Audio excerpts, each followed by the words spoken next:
What's up, everyone? This will be Coach's Corner 8. I'm sorry, Coach's Corner. Where's the throwback? My brain went there automatically. Conversation with Coaches. It happens. Conversation with Coaches 8, and we're going to be joined by Jess Mather, who is a strength and rehab professional for those with complex chronic pain, trauma, stress, and she's an education provider, and she also has a course curriculum to learn more about complex chronic pain and trauma and how she works with athletes with that. And this was a totally new field to me. I didn't even know this existed, which is really cool. And that was the whole point of having conversations with coaches, was to learn more about their coaching models. What's up, Brandon? Congrats on the meet, by the way, or the comp, I should say, by the way. But it was to learn more about coaching models, coaching skills, abilities, how they put things together, their level of communication. I saw she just joined. Her Instagram is Live Rehabilitated, so you guys can follow her. It is a very different field that I am familiar with, so I'm going to do more listening than I will talking. Was to get to know more people or to share ideology with people and to help grow the community, whether you're an athlete or a coach. There's always something that is a takeaway for you people in here. So there's Jess. How you doing? Hey, I think we figured it out. Yeah, so as much as I always bash myself for technology, Jess is not super familiar with Instagram. She's like, so how do I go live? What is it? I appreciate taking the risk. May is Mental Health Month, and that's actually how this got started. I wrote a post about mental health awareness and being able to reach out to people. And you had messaged me and said, hey, I do this, and I would like to share this with the community and make people more aware of it. And I was like, well, that's really new to me, so I think it would be very new to a lot of people as well. So I will let you describe, because I'm going to butcher it, we know this, but I will let you describe what it is that you do exactly, so we can get a better understanding of it, because it is so much more complex than writing a program or cueing an exercise. You're bringing somatic awareness to someone who might be holding on to, whether it be PTSD, stress, trauma, injury, which is really, really interesting, because we can all relate to that. Whenever you've hurt yourself, and this is a sport, strength sports, where you are bound to hurt yourself eventually, that you create an avoidance or a guard or trauma around that, because once you've experienced that pain, you don't want to re-experience that pain, and that can hold you back. Your role in this is helping people move past and let go of that, which I found really, really interesting. So go ahead and explain what it is that you do. That was wonderfully explained. That was perfect. And yeah, thank you for having me here. I don't hang on the Instagram very often, but I think I figured out this live thing well. So hello to those of you joining. I recognize some people joining on. So just a little bit about my background. I call myself a strength and rehab professional. So I have most of my experience working with people with chronic pain, trauma, chronic stress. So the really complex cases. With what you said, people who have fear avoidance, people who have a lot of compensation patterns. And we bring in a lot of that somatic awareness. So can people comment and ask questions while we're talking? That is the sole reason why I like doing this live on Instagram, is because people can contribute, they can ask questions, or make sense, about the situation. Whereas if I did it on YouTube, no one can really do that at live stream. So I will still put this on YouTube, so it's available. They can watch it anytime. But I do like that aspect on here, that people can become involved in the conversation. Okay, cool. So that's great. If you're open to people kind of throwing in some comments and things, I think I'll see in this little feed here. But why I mention that is just, people don't understand somatic awareness. Somatic just relates to the body. So just really being able to track somebody's body and nervous system, which I'm sure we'll go into a little bit here in the work, which is really important. And then the other side of my work that I do is teach other health and rehab professionals about working with people with trauma, because like you said, it's more complex than just the programming, although programming is also very complex, as you know, especially when you're doing it for athletes. It's just a different sort of complexity. It's just learning a different set of skills. Yes. Okay. Yeah. So how does someone come to you? This is what we've gone over previously. How does someone come to you, and what is an example of someone coming to you with, let's say, a traumatic experience, and how it affects their exercise performance or their gym performance, or even just their lifestyle? Because a lot of powerlifters don't realize that they're binge eating, or their chronic lack of sleep, or stressing out about missing a workout or a meal is things that create additional stress that affect their performance. Yeah, absolutely. And it's interesting when you're looking at, say, like a power lifter, somebody who's doing something like a competitive sport, because it's often glorified too, of doing these major crazy things that are actually unhealthy for you, right? Like pushing through a workout really hard, So we had mentioned about the 4Ds that I think that we didn't actually explore up front. Dissociate, I'm trying to remember them, but I have them written down in case. Those are two of them. So it's dominate, dissociate, destroy was my other one, and divide. So we can go over those in a little bit here, but essentially, yeah, there can be so many different ways in which trauma and stress can manifest when it comes to physical activity and fitness and athletic performance that are actually glorified, like the binge eating cycles. Eating disorders, for example, can come up. It's like, oh, this person looks so lean and healthy, when really they could be having an obsessive relationship with their food and their diet. So that's what gets really tricky, is that we don't always know, or it's not always talked about, of what patterns are actually unhealthy and harmful for us. I get accused of having weird eating disorders. I did have disorder in my youth, but I get accused of that because I constantly put all these junk food snacks in my story. Everyone's like, how do you eat that and look like that? I'm like, well, that's the secret, is I don't eat that. I just share it. I pretend that. Share it. All right, so, okay. Let's say someone has come to you with that particular case. They've come to you with disordered eating that is caused by past trauma. How do you help work them through that? So that's a tricky one. So if I'm working with somebody with trauma, because we're not directly working on trauma, I always like to ask if they're working with another trauma therapist. Now, I want to point this out too, that if you're looking for somebody who's a mental health therapist, so say somebody's like, I need support, I want to hire a mental health therapist. I have been enlightened recently that not all mental health therapists are actually trained in dealing with trauma. And this is really, really important, is that a lot of mental health therapists, they're really great at cognitive behavioral therapy and working through things emotionally, mentally, right? Working with the frontal cortex of the brain, which is really important. But if somebody's on here listening, looking for somebody to help them work through trauma, you're going to want to work with somebody who has additional experience in trauma therapy specifically, because mental health therapists aren't learning this certain modalities in their college education. It's almost like physicians who have very little nutrition or exercise education because they have medical background, biochemistry, things like that, but they don't necessarily understand biomechanics, exercise science, nutrition principles, because they've had 1 hour of education there versus 5,000 hours everywhere else. Totally, that's 100% exactly how it is in the mental health field. And a lot of people don't know that when it comes to hiring a mental health provider, is that they assume. I've had a lot of clients say, I try to go to a mental health therapist for things like ED or whatnot, and the mental health provider just is like, I don't know how to deal with this. And that can make them feel even worse. So for one, if I'm dealing with somebody or working with somebody who has some problems with eating behaviors, then first I make sure that they're with the appropriate professional, or help link them with the appropriate professional to work on some of that, more specifically on the trauma. When it comes to somebody working with food stuff, we usually have to strip the entire meal plan paradigm, right? So they'll often want to have more structured workouts, and people with ED, typically, or people with disordered eating patterns in general, they want a sense of control over their body. So we work on that relationship of, why don't we trust our body? Why do we feel such a desire to control our body and control our food? What's underneath the surface there, right? So just even posing these questions, right? We're not necessarily even digging in really deep, but just inquiring. So much of this is about the inquiry process, so that they can see things in a different perspective. Okay, so there's a lot of data collection within each individual, and how do you go about collecting that data? Is it through a questionnaire? Is it through conversation? Both. So we do an intake form where they're asked, do you have a history of mental, physical, or sexual trauma?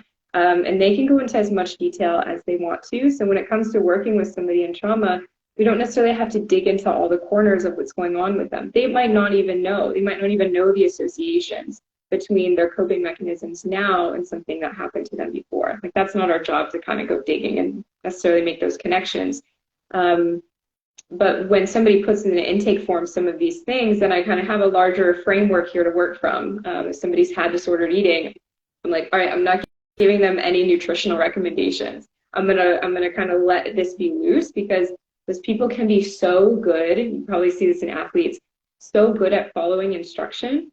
They can do everything to the T, and sometimes when it comes to actually healing their relationship to movement and food, they need to be able to trust their own body and know that, they don't always need this authority telling them what to do, at least when it comes to their health.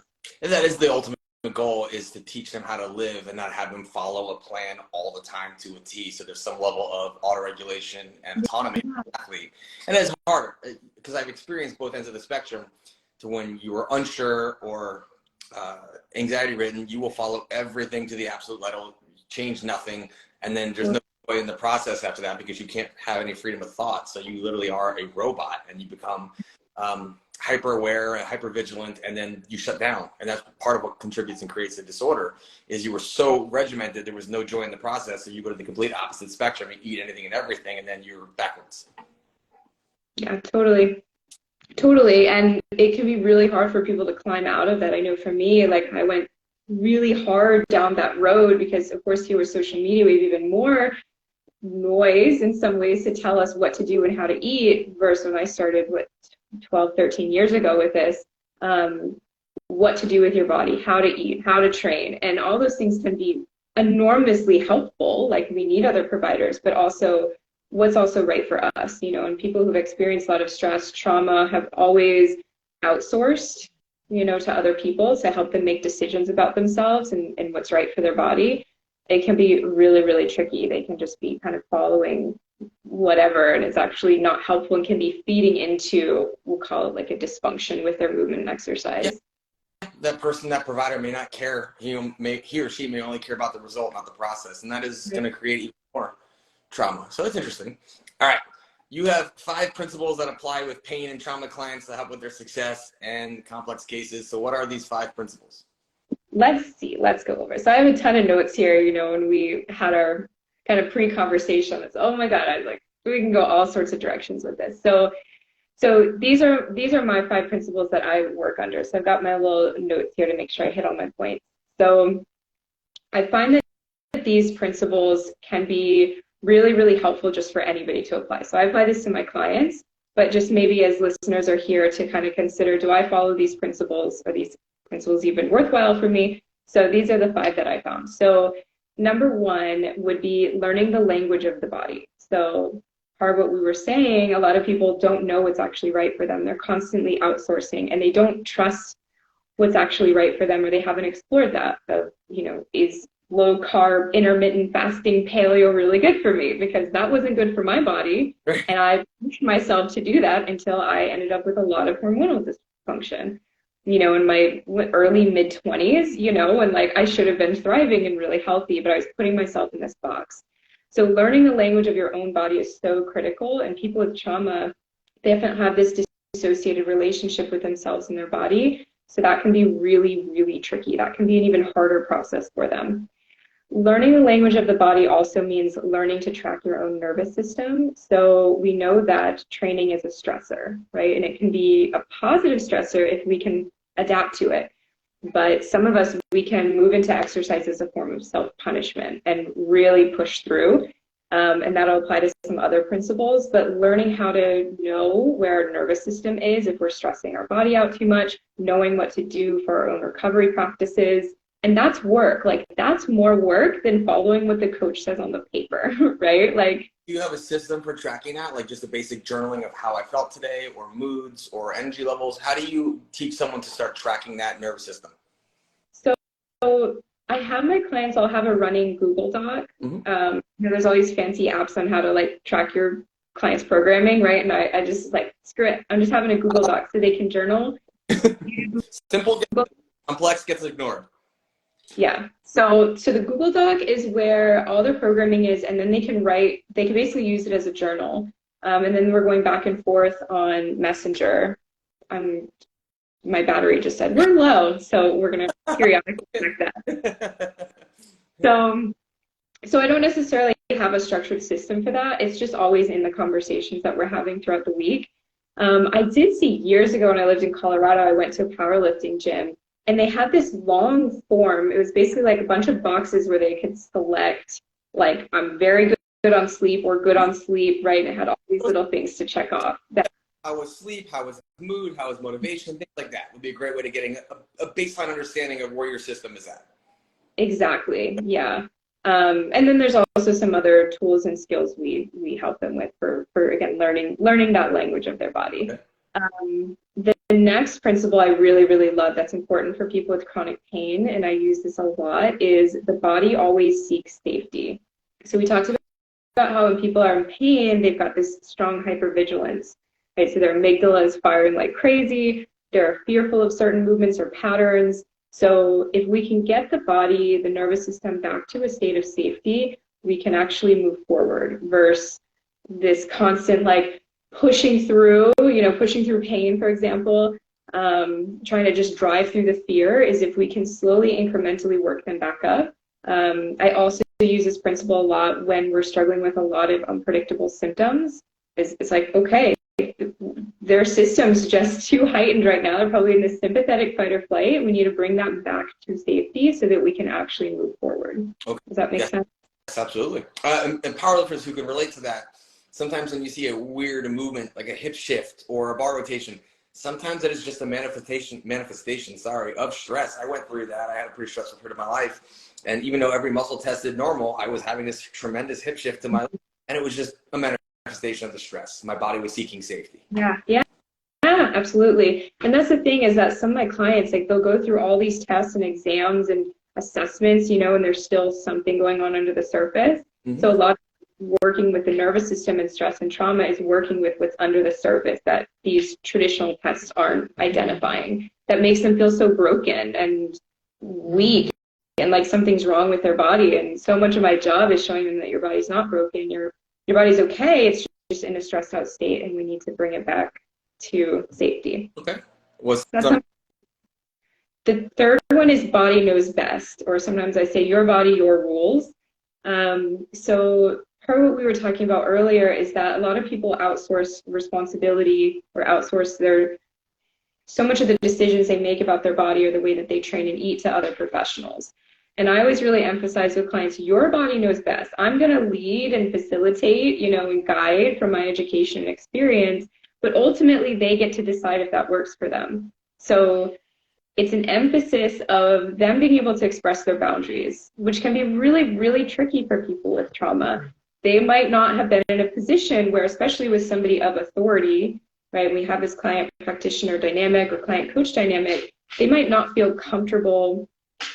My dog is snoring over here. They might not feel comfortable being able to express what they need, or, oh, this is uncomfortable for me, right? The coach knows best. The coach knows best. So I really try to make sure they know. It will be like just follow your program, just do as I say, do as I tell you. And that is, poor listening from the coach's aspect, in my opinion, because like you said, their body knows best. So if their body's giving them all these warning signs, as a coach, you need to step back and say, hey, they're under a lot more than I'm aware of. Let them auto-regulate down, whatever they need to do. Yes, exactly. And it can take some humility from the coach too, to know, like, okay, the coach isn't always right, and that's okay. We're not here with an ego, you know what I mean? Or we shouldn't be here with an ego. We're here for the health and the success of the client. So if that's the case, then we should allow them to be able to voice their opinion, be able to say what their boundaries are, and encourage that. So that's the third one. The fourth one you liked, movement matters, mindset masters. Yes. So this is relevant in a lot of different ways. So I relate this a lot in that people coming in, like I mentioned earlier, can feel weak, vulnerable, incapable. Sometimes it's called being pain identified. So they're really identified with their injury, their pain, their trauma, their stress. And it can be really hard to get anywhere from that place. So a lot of this work is repatterning their mindset as well, is creating a new relationship to their movement, creating a new relationship to their pain mentally and emotionally so that they can move forward. Does that make sense? Favorites that you've mentioned, because you said movement matters, mindset masters. Is that what it was? Movement matters. Yeah. Masters. And it's something I go over at every seminar about how we self-talk. And we try to avoid negative self-talk, because when you tell yourself, I hate squats, yes, you're going to, or, I'm not good at benching, you're not going to be, because you've convinced yourself of that. So I want to touch on this one a little bit longer, because this is one that's really important for the competitive athlete, is how do they reframe and how do they, change that mindset so they can master the movement skill? Right. So a lot of it comes down to positive experiences. So I say with my clients, we're constantly breeding success. Right. So instead of like throwing them under a heavy barbell necessarily, and then they're like, oh shit, I really don't like, bench press. This is uncomfortable. Right. Sometimes I'll ask my clients, well, what is it about this movement that you don't like? How can we modify this in a way that's more approachable for you? So we call it titrating. So we titrate them up to a position or movement or pattern that would be good for them that they want to get into, but we're having them have that positive experience over and over and over and over again. This is something that a lot of powerlifting programs actually imply, using submaximal loads, so you're never missing a lift or failing in training. Every lift is made, every one is done fast, especially if you use inverted volume schemes and submaximal loading, which is not near max loading. You're creating a technique, you're creating power, but you're also creating confidence with every set because you haven't missed the rep the entire prep. Then when you show up at a meet, all you know how to do is make the rep. This spoke about very often, and so did Dr. Melsef, if not really going to absolute limit failure, but coming close to it so you never fail in training, so you're giving yourself the opportunity to see what you can do at a meet, but all your body remembers is how to make the movement happen. So yes, it is massive.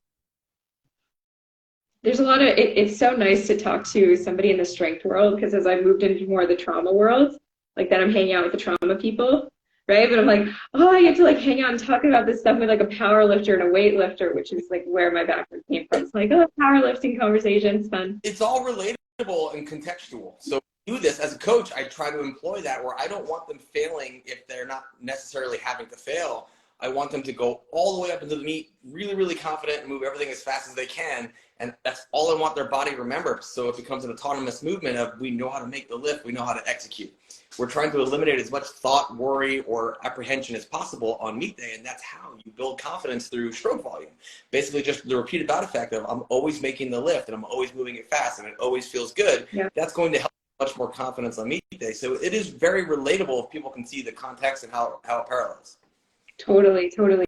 So when you say, mindset, like it is mindset, there's mental things that we can do there, but it's also we call it like the felt sense experience of going through, sorry, I'm getting text, the experiences of going through the movement and breeding that confidence in your body and experiencing that. So when you get to the meet, it's like, oh, of course I can handle this. My chiro, I don't know if you know Dr. Moses, he's a really great FRC practitioner. Might follow you on the Instas, but I just saw him in Tampa last weekend, and he was saying the same of like helping people lift really heavy things so that they feel confident even doing day-to-day lifting, picking up dog toys and things like that, so that they have that confidence in doing these patterns, but they have to experience it too, instead of just think it. Right. So it goes back to the visualization study and test that everyone references of the basketball players shooting a free throw, the basketball players pretending to shoot a free throw, and the basketball players that did both. And the ones that both exceeded both groups, and the ones who just visualized it exceeded the actual practice one because it was an intentional thought, and all they thought about was making the shot. They never missed any. So totally. That mindset mastery mastered the skill even without practice, above practicing the skill, but both together work the best. Is magic. And then the fifth principle that I use, so far we went over learning the language of the body. The body always seeks safety. Your body knows best. Movement matters. Mindset masters. And the fifth one I often use is strength heals. So again, as I'm happy to talk to a strength coach, because I really, really believe that strength is therapeutic. And it's something I teach my clients a lot, because when somebody has a lot of chronic pain, a lot of my clients are what you would consider low level. So maybe even walking hurts, right? So they're not even, I'm not helping people do powerlifting, heavy deadlifts. I'm helping people like way at the beginning of a lot of times. So they're afraid of getting strong. They're afraid of even holding a 25-pound kettlebell. And so much of it is working in, going at small incremental ways to teach them that strength is actually therapeutic. Being strong and resilient is therapeutic, and it's, when I worked in physical therapy years ago, I worked in ortho for a while, and I just felt like that was missing in our work, is that we weren't really helping people get strong. We were helping them get just enough, but we weren't helping people get freaking strong and lift things and feel generally confident in their body moving. And I felt like that was a major missing aspect in PT, at least what we were. Training itself is rehab, especially if it's that's hurt you in the first place, because you're creating some level of comfort with the exposure, and you're also creating tissue capacity that's going to help you over time, because the goal of most of us is to do this longer and keep doing this and stay in this. And that's the mindset that we need to take, that strength is not at all a weakness. It is actually strength, and it is building more resilience mentally. You can never go wrong being strong. Totally, totally. You know, I'm certified through the Strong First, the kettlebell organization, and their slogan, right, was something like, you can do anything, but you have to be strong first, is something like that. You know, it's kind of cheesy because their name is Strong First. Like, wait a minute, like that's actually accurate. Is strength is so important. It's our foundation. So that was a big one that I have to help clients come to, at least my clientele, is understanding it's good to be strong, and this 25-pound, 35-pound plus kettlebell isn't going to hurt you when done safely and well. And that's mind-blowing for them, you know? The Strong First certification through like Pavel Tsatsouline and them has like actual strength standards that your level of achievement will get to. I took my first Pavel Tsatsouline seminar in October 2002, aging myself there, back with like the Russian door stuff, but that was marketing. Yeah. Nonetheless, it is a good system of the Strong First utilizes both the kettlebell and the barbell, not just the kettlebell, but they have a strength tier that kind of determines where your level is at, but it gives you something to aim towards and grow to, which I like. Even though they're not, you know, powerlifting specific, they are strength specific. Totally. Yeah, it's funny how well they're suited. Their principles are also suited towards people who have injuries, you know, so this message is coming up. So I pulled some of their, I think they have something too of being a student of your body was one of their principles. Or always being a student was one of their principles as well. And I really liked that, is because we are continual students in this work. Our bodies are always changing. We're always getting older or getting injuries or whatever stressors are happening. Being able to be a student of our skill, of our craft, and of our bodies is just forever a learning experience. That's usually how I describe myself. Is personally, I'm a student of the body, and professionally, I'm an educator of strength. So that's, you know, pretty accurate. Totally. All right. So let's go back to those 4Ds, because we haven't touched on those yet. You know, taking a different approach to training that represents our body's trauma and injury history while still making progress. Let's go over the 4Ds. Okay, let's go over the 4Ds. Does anybody have anything to say, by the way? Let me check my battery. It's at 8%. I have my charger right here, but if I plug it in, it's going to mess up my... I have no idea if it can go horizontal or not. I don't know. You can try and see if you can find out. Yeah, because once it's started, you're horizontal now. You're horizontal. We can still, but you are tilted sideways. It can fold. I think you would have to start that way to get it to work. Because I think once it's started, but I've never tried. So one day I'll have to practice that and see if horizontal is better than vertical. Yeah. Now I know I'm gonna hold my phone over here as I look over my notes. I'm sorry guys if I'm moving around crazy. You're live. Anything's fair game. Everything's fair game. Okay. Okay, I talked about these 4Ds a long time ago, like not a long time ago, but I think it was around 2018. I was flown out to Virginia to speak at an event about our relationship to our bodies. It's a women's only retreat at the time, but this is actually really applicable to really anybody. So I hadn't looked at these in a while, and then our conversation refreshed it, and I was like, oh, this is actually a good little, you know, 4 Ds that you don't want to experience. And what I realized learning more about trauma work is that these can manifest after having experience of trauma or stress. So these are the 4 Ds, and there'll be some questions to see if anybody here, if this applies to them. Okay, so the first one is going to be this dominant. This D stands for dominant. We had a question here. Do you pause to read and answer questions, or do you answer at the end? Because I'm using the Eddie Hall approach to max effort, detrimental, invoking trauma, or hypothetical events. Eddie Hall was the world's strongest man multiple times. He's single time, actually. Eddie Hall is a strongman competitor competed there. And I'm not very familiar with what his definition of max effort is. I'm very familiar with what Louis Simmons' definition is and what Dave Tate's definition is and what Mel Siff's definition is. So each one has a slightly different variation of max effort. Everyone is open to interpretation. So I guess it's Dan Beast, if you want to enlighten us into what Eddie Hall's approach to max effort is, maybe it can apply to the conversation. Because if it's invoking trauma or hypothetical events. So I don't know what Eddie Hall's approach is. So I haven't seen it documented anywhere. Maybe it's a video that Eddie Hall's put out. But I think if you're asking the question, if it's invoking trauma or hypothetical events, then it probably answers your question. You probably are invoking trauma. If you're worried about it already, it's creating stress. This is true. Okay, cool. So one of the 4 Ds that we want to make sure that we're not doing with our body, especially athletes, and I have personally done most of these, and then I've seen this happen in my clients. This is from both personal and professional experience of how I came up with these. So the first one is going to be dominate. So we can dominate our bodies sometimes, or we have almost this fear-driven discipline that, speaking of the fear-driven discipline. So for an ED, for example, we might want to eat certain ways because we're afraid of getting fat or looking a different way. Maybe if our identity is really tied into our sport or our movement, then that can be this fear-driven discipline of like, I've got to execute and perform at a certain level, or else that means something bad about me, or else people are going to judge me, right? So there's this fear of not being enough, not worthy enough, not looking the right way, so on and so forth. And then, of course, prevalent in powerlifting. Everyone puts way too much pressure on themselves, and it's not going to matter in 5 days. It's not going to matter in 5 months, and no one's even going to remember 5 minutes after the meet was done. But this is every powerlifter puts themselves through that pressure. Great. Okay. So fear-driven discipline, fighting for control, right? So people really fight for control. They want to control their bodies. We feel on some level at this point that we can't trust our bodies. Is usually what comes out of that. I see that. He says he imagines people he cares about in trouble or past events to create maximum effort. I guess tapping into the fear center. Whoa. Yeah.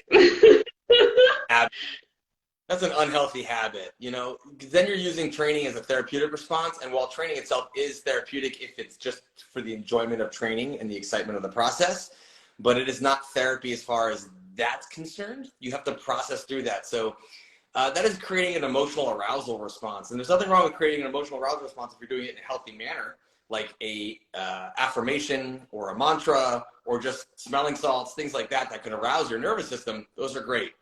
Going to a point of pain and trying to push through pain is how we end up with injuries and with trauma and with problems. Because then you put your mind there instead of mind on focus on the movement and intent. That's pretty intense. Let me read that again. He imagines people he cares about in trouble. Yeah, talk about creating a stress response. I mean, like you said, like there is reason to arouse. I used to listen to like heavy metal music when I got under the barbell, right? I'm gonna rip this freaking barbell up. Yeah. To me, it was too much arousal. I was doing it too much. But that's an interesting. And if you're doing it in training all the time, you're constantly stressing yourself out. Dave Osborne and I had this conversation in the last conversation with coaches, was learning how to be able to tap into it on meet day, but not rely on it on training, because you can systematically burn yourself out doing so. Yep, been there. So that's where these 4Ds come in too. So the dominate would be like trying to dominate your body, trying to push your body maybe into those emotional states, right? Versus, being able to rely on other things to be able to get you to lift that weight without having to drive that sympathetic stress response. So a couple questions to ask yourself. So these are the inquiry questions. So am I dominating my body? Would be, do you routinely push your body even when deep down you know you need to rest? That's a good one. Do you feel like you need to rigidly control your food, your exercise, or other aspects around your body because you fear you'll spiral out if you don't? Do you feel like you'll lose all control if you have no structure? That's me. So that one can be a little bit tricky, maybe something to play with. Do you feel shame or guilt around your body that prompts degrading or damaging self-talk? This is really common to people who want to dominate their body. And do you routinely put hard expectations on yourself that you struggle to meet?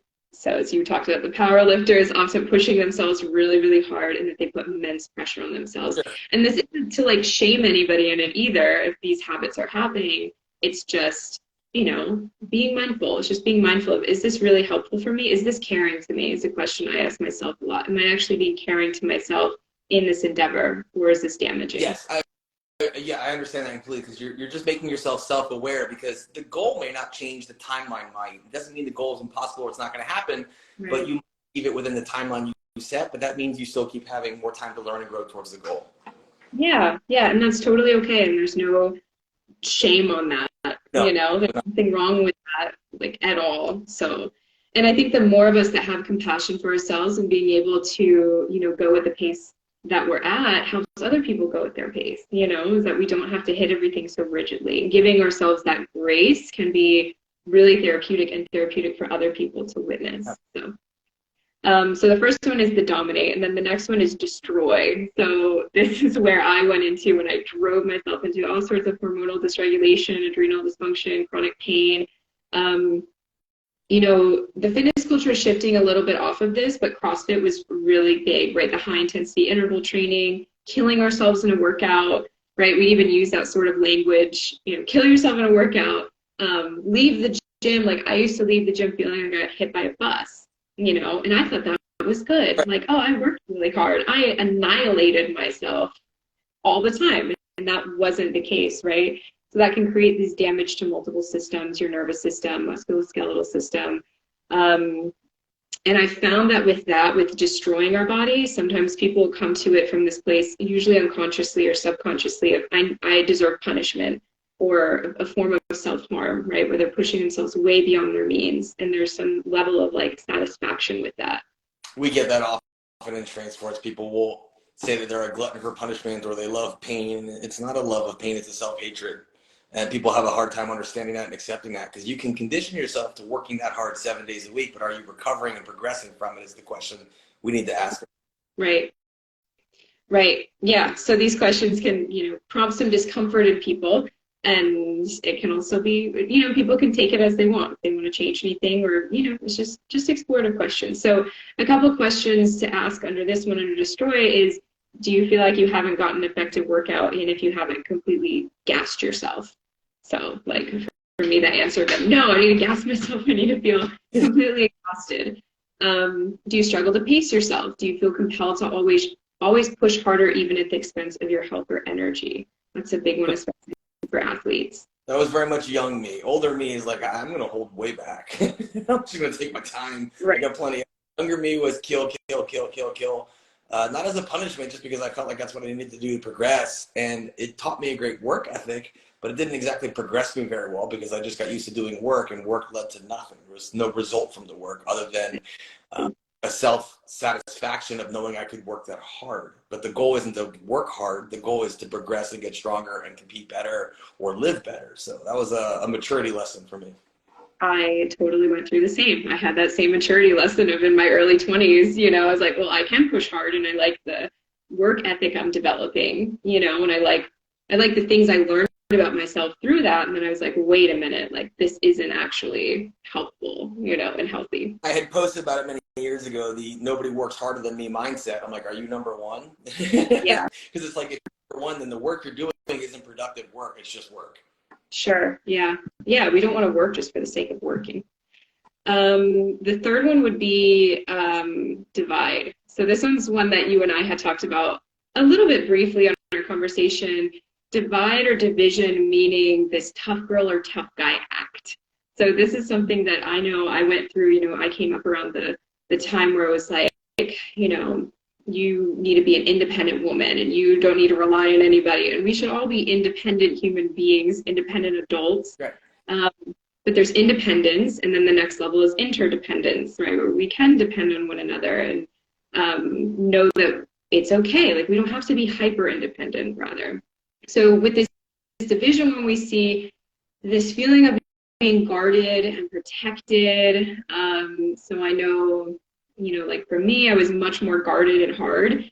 And you had said in our conversation, you're like, oh, you don't feel so guarded, right? It's something that I've intentionally had to work on, because I thought that was what I was supposed to do, especially as a woman. I need to protect myself. I need to protect my body. I was like, wait a minute, like that's not actually the thing. That's not actually what I need to do. And that was unhealthy. And it was keeping me in a stressed out state, feeling like I had to guard myself from the world.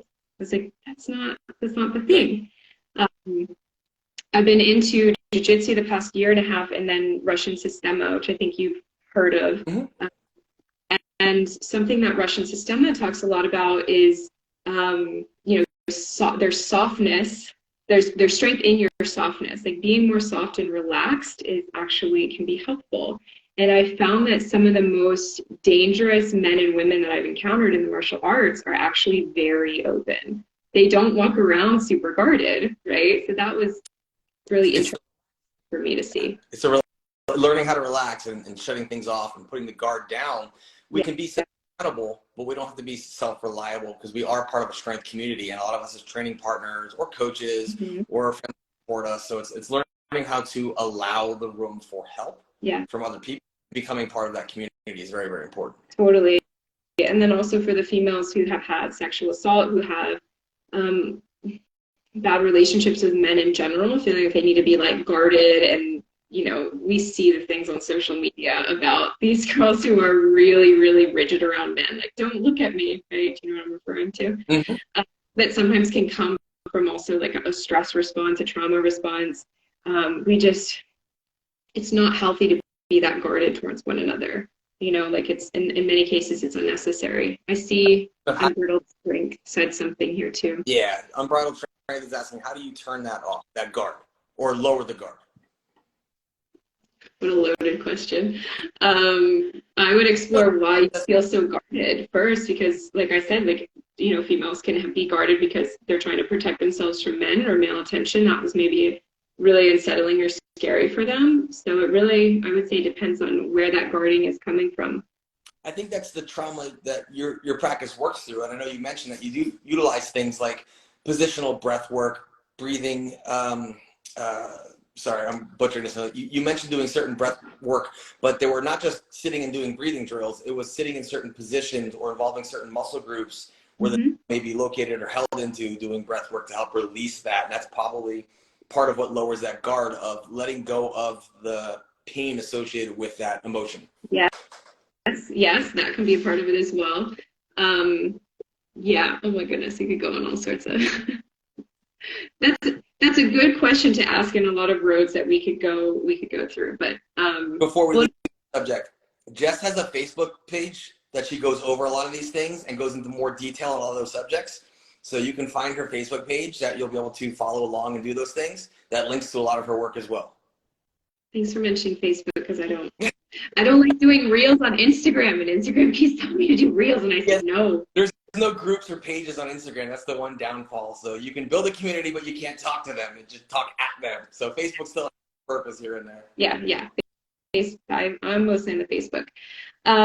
So yeah, with the guarding and with the division, a couple questions to ask yourself is this usually happens with people who feel more guarded. Do you lack a fundamental sense of safety and peace in your body? That's a good question to ask yourself. Do I lack a sense of safety in my body? For me, that was absolutely the case as a female. I felt like I was inherently unsafe, and I had to work through that. That was my guarding process that I had to unarmor from. That's pretty cool.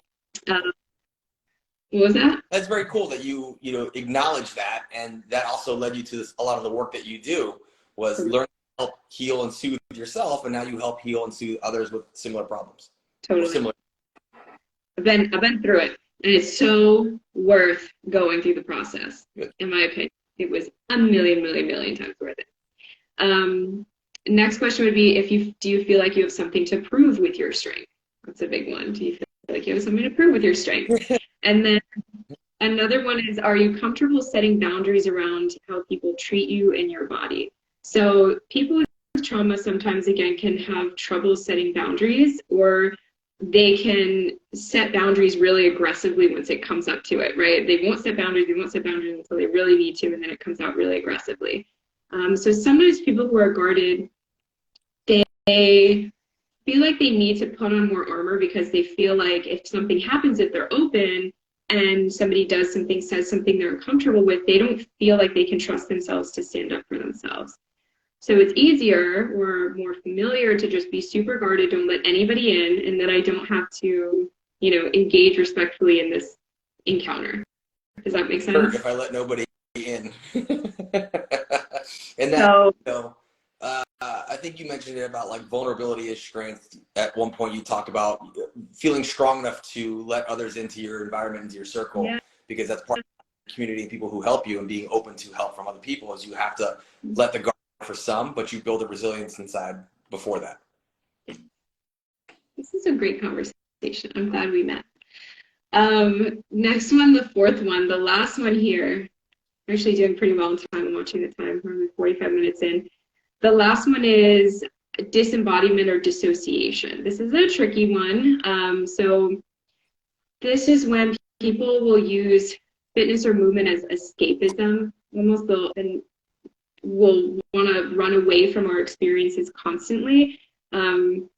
So I know for me, I've used movement as a form of therapy since I was like 15 in a way. I was doing it unconsciously, but it was a way to cope or regulate, which can be fine and healthy in some instances. There's nothing wrong with that. But these are people who constantly are just running away from their day-to-day life. And I just need to go to the gym, and there's almost this obsession or addiction to it.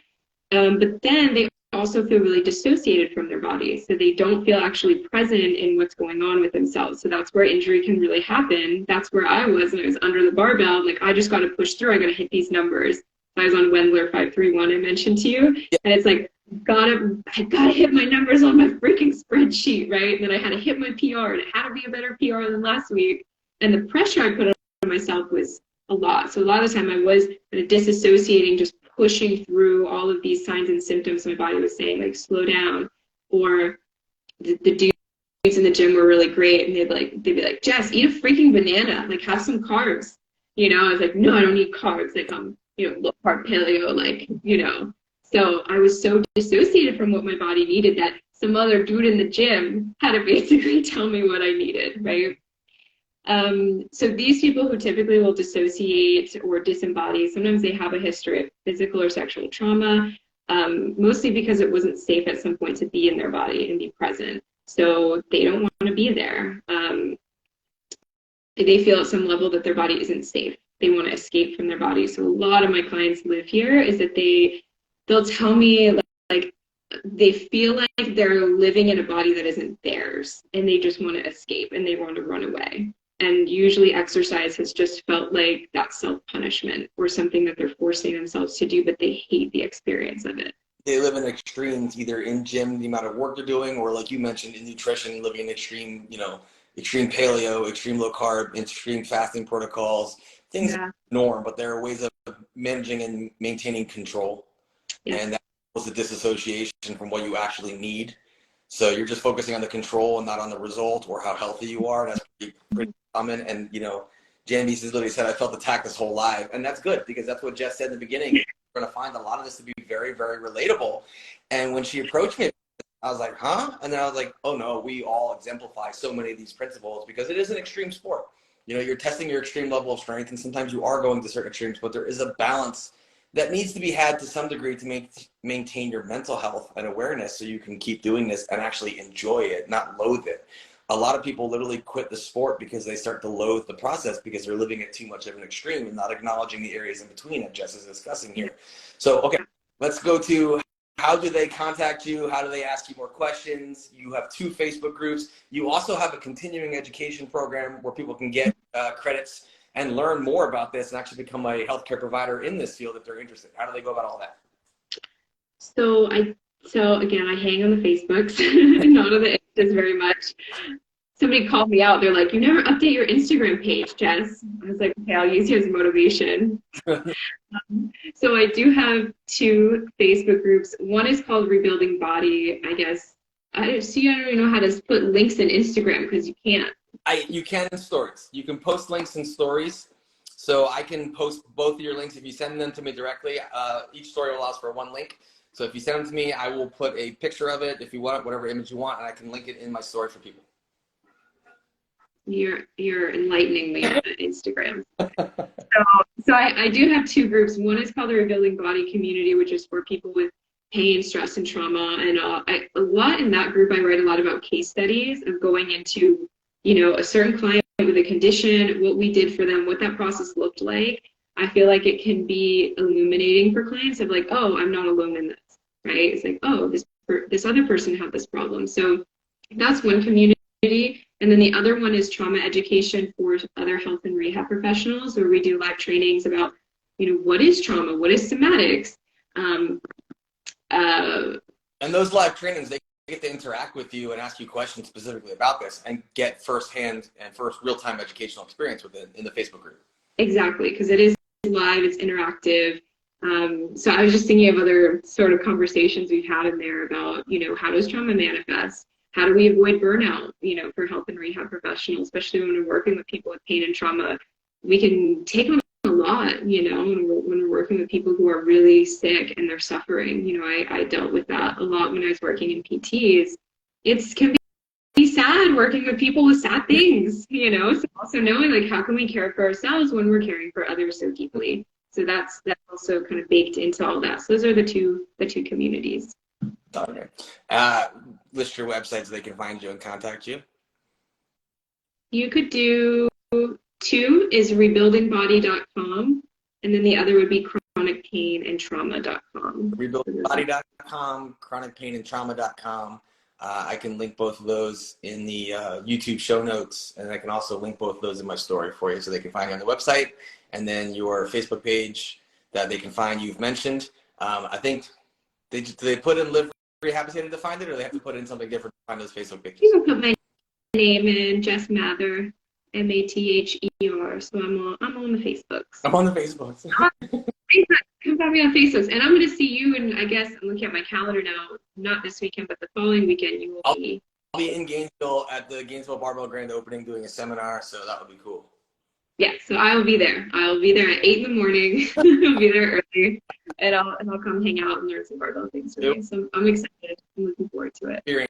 To see the powerlifting world up close and hear me rant and rave about the 10 principles of mindset, basically, and then going over like form breakdowns and stuff. So different world.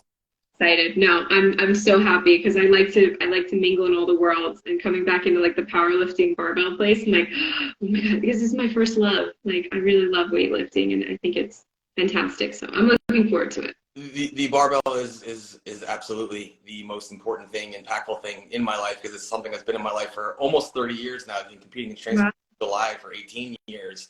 So the barbell is like my home. Yeah, I get that. It's a weird reason that I own 27 barbells for one man alone in his home, but that's just me building my village. It's your love, I guess. Yes, absolutely my passion. So I like to keep people in there as long as possible. I appreciate your time.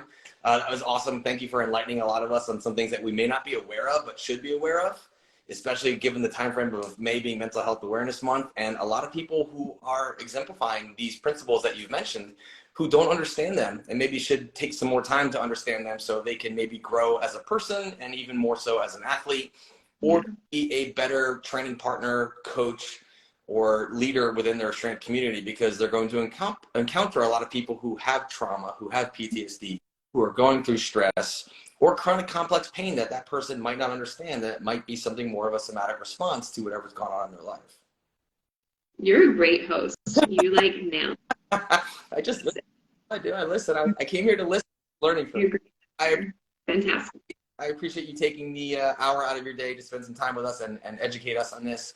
And I will share as much as I can so people can become more aware of it if they choose to. And thank you very much. Awesome. Thank you. And I'll see you in a couple weeks. Have a great day. All right. Bye, guys.